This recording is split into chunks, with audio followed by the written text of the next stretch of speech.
Hi, my name is Adrienne Wilson. I'm with IdeateTV, and I'm here with Lexie Orr. Hi, Lexie. Hello. Lexie, we're here at the LA Asian Pacific Film Festival, and I would love to hear about your film. Yeah, so my film, Hugs and Kisses, it was created through the AWC cohort with VC. And my film is an animated short film about the complex relationship between a mother and her daughter. And kind of how, like, when we grow up, our love for our parents and the love that our parents have for us kind of changes from in the womb to when we grow up. So it's a very intimate film of about me and my mom. It's kind of like a love letter to her of like, I love you, I understand you, but I don't forgive you for what you've done. But yeah. Wow, that sounds like an amazing and insane journey to have made the film. Yeah. How long did it take to make, and what processes did you have to go through to create it? Oh yeah. So fun facts. The cohort usually takes a year, and so I initially had a different idea. Okay. Which was to kind of celebrate the women in my family who are outcasted. And me being a queer, mixed Asian American woman, I also felt outcasted in other communities as well.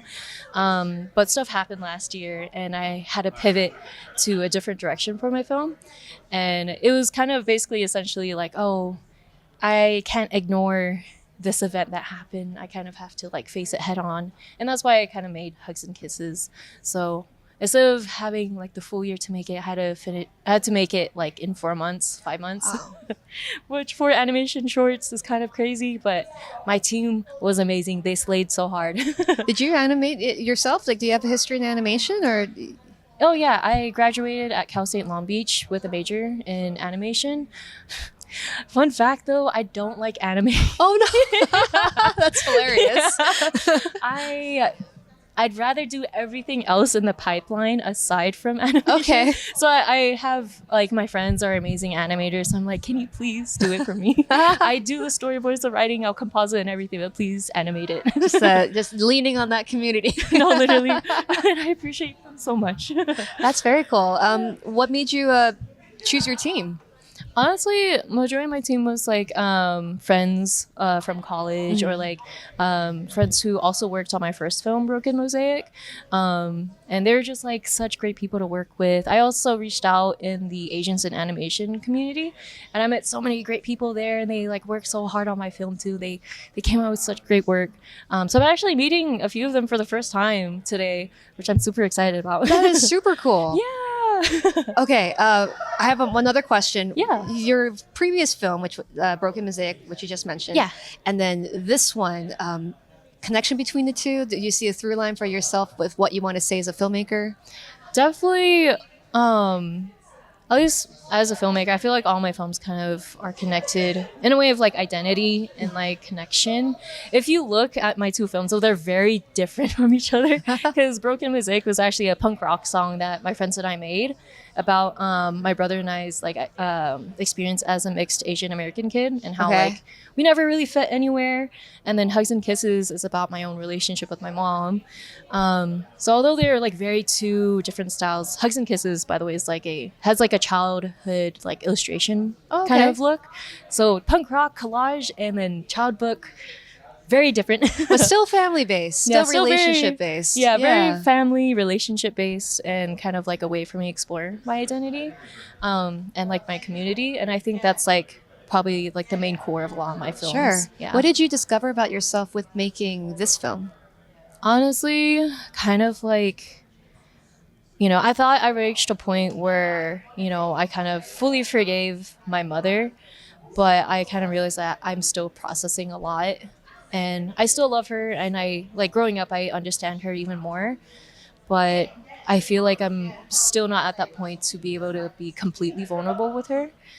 So that's why I make a film instead of talking with her. Is she gonna see it?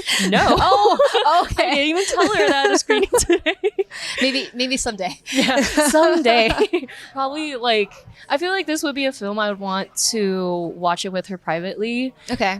Before I show it to her on the big screen. It's just so that it's since it's essentially a love letter to my mom, that I'd rather it to kind of be, at least the very first impression, to just be me and her. Yeah. And then we can cry it out there. And then once we go in public, we can have a little less crying. I mean, I just want to say, like, filmmakers, anytime I meet them, and you especially right now, I'm always just so impressed with how open you guys are to like being vulnerable and like being in that space and sharing where you've been and gone through.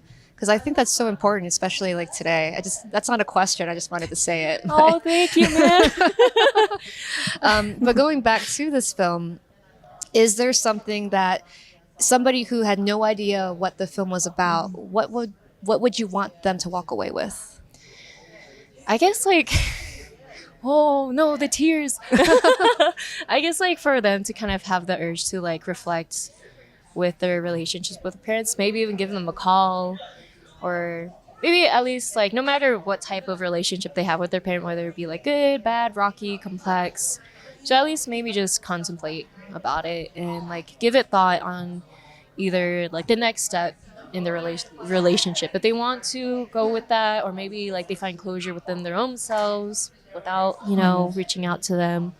I guess just like in the end, think about connection and family to your parents. Got it. If that makes sense. Yeah, of course. Do you have a favorite moment while you were like behind the scenes that you really enjoyed working with your team even, or even just by yourself? Oh, dude. Honestly, it was mainly just like seeing the like work that my team makes. That's why I love being a director, is like I can be like, yeah, like this idea, and then they're like this, and I'm like, yeah, that's crazy. And like especially within animation, I have like so many different artists, like background artists, like character designers, animators. I get to see the work that like they do and how they connect with the film and like their own interpretation and like spin on it, which I feel like just like amplifies the film even more. That's why I love like hearing feedback from everyone. And at least like I like working with people who have a personal connection with the film, because then I feel like they get it. They get it. They put some oomph in it that like I never would have thought to add in. And yeah, honestly, that part. Awesome. Well, what about your experience with the fellowship? Like, what has that been like? I know you had to pivot, but like working with other people or even getting to hear a different perspective on things, what was that like? Oh, it was amazing. One word. No, literally, that's it, done, interview done. But no, yeah, honestly, like, because I'm the only one in my cohort that has an animation background. So when I'm sitting in the meetings and I'm seeing like their process of like live action filmmaking, I'm like learning all these new like terms and like actually understanding like and learning like the processes of it, and like I can see a connection between animation and I can see the differences of it. And honestly, seeing my cohorts like work in like their own personal I guess like journeys through making the film was also amazing.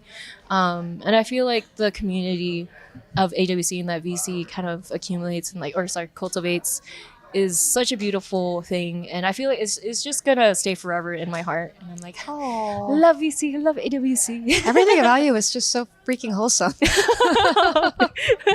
Yeah, highly recommend. Highly recommended. Very cool.